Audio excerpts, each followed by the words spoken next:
kɔnɔdimi gɛlɛn bi muso min na n'a ye kɔnɔ sɔrɔ cogo o cogo a bi tiɲɛ n bɛna kuranɛ aya kelen d'i ma n'i y'o labaara o kama wallahi a bi ban kuranɛ aya dɔ bɛ yen u b'a fɔ a ma ko inna batsha rabbika la shadidun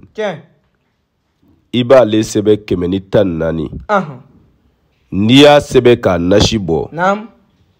i bɛ jilankɔku ɲini yiri dɔ bɛ kungo kɔnɔ u b'a fɔ a ma ko mana i b'ale lili fɛnɛ ɲini i b'a ni jilankɔku fara ɲɔgɔn kan i b'a tobi bɔgɔdaga kɔnɔ n'a mɔna i b'a furaji bɔ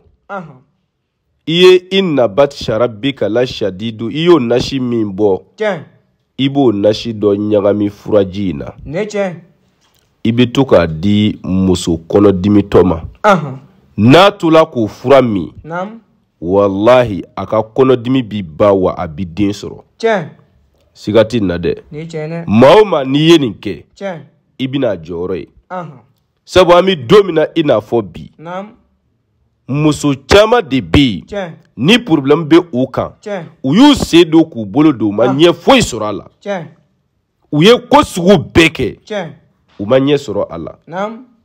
o tuma na a fura telima dilen filɛ i ma kuranɛ kɔnɔ sin dɔrɔn i k'a kɛ n'i y'a kɛ a bɛ ɲɛ a faamu ko ɲuman ala k'o d'an bɛɛ ma ala k'o kɛ alaya kama kira kanu kosɔn sɔli ala rasuli o tɛmɛnen kɔfɛ maa min bɛ yen k'a mako bɛ iza wakati la ne y'a f'i ye iza wakati ale ye sura ye kuranɛ kɔnɔ min bɛ adamaden sɔn nafolo la teliya la karabali la k'a sɔrɔ i ma don ala tanamako la iza wakati baara ale ye nafolo baara telima de ye kuranɛ kɔnɔ nafolo baara min ni consigasi t'a la tɔɔrɔ t'a kɔfɛ dekun t'a kɔfɛ wa n'i y'a kɛ siga foyi t'a la ala bi sɔn sababu bi na i b'a nafolo sɔrɔ a faamu ko ɲuman ala k'o d'an bɛɛ lajɛlen ma o tuma o baara in ale saraka ye sɛ jɛma den 3 ye nka 30 don i b'i ka wari tilancɛ 15 sara fɔlɔ ani ka sɛ sɔngɔ 1800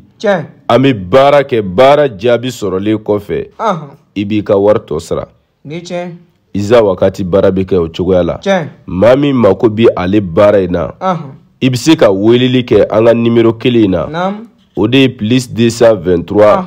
72 24 02 98 n'i ye weleli kɛ o la